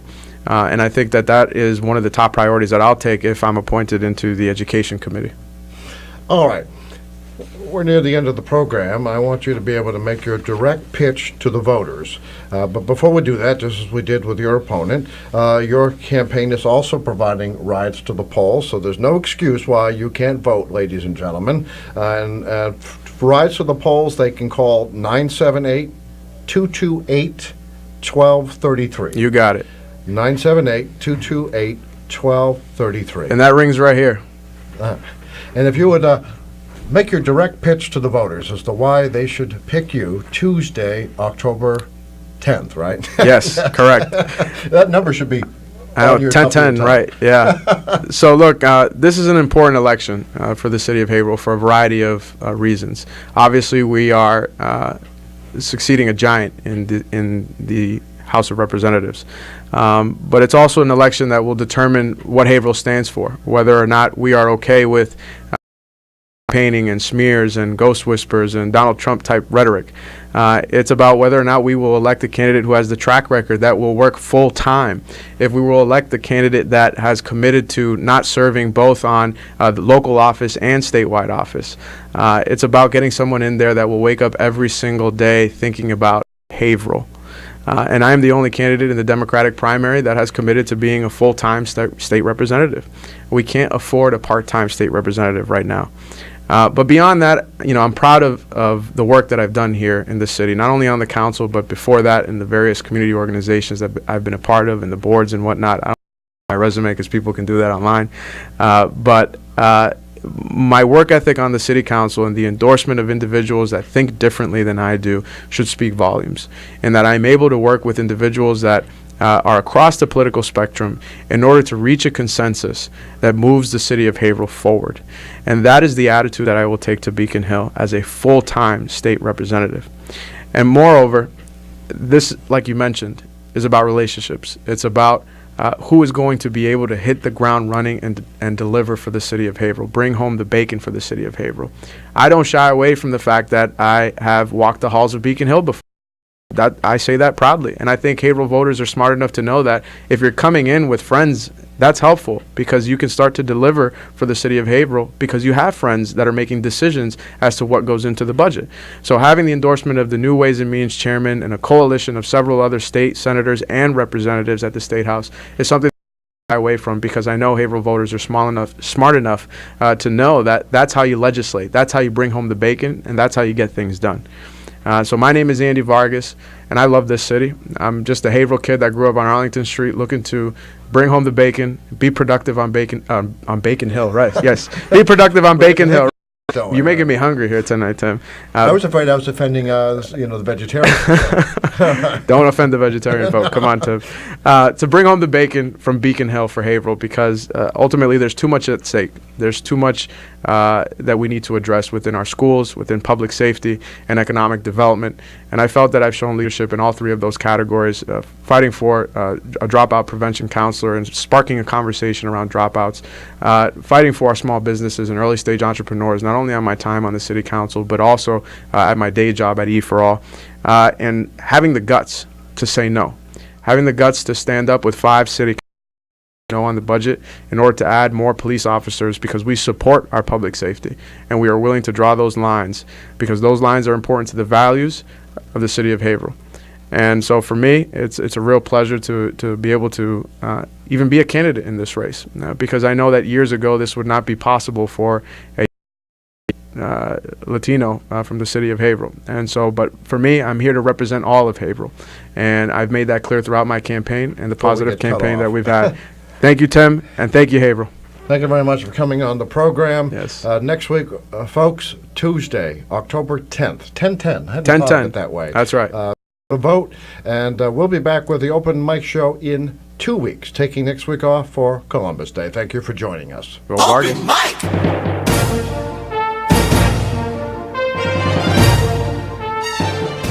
Join Tim Coco live on the Open Mic again next Monday night at 6:30. The opinions expressed on the Open Mic show are not necessarily those of WHAV, its underwriters, or affiliated stations. The Open Mic show came to you from the Edwin V. Johnson Newsroom.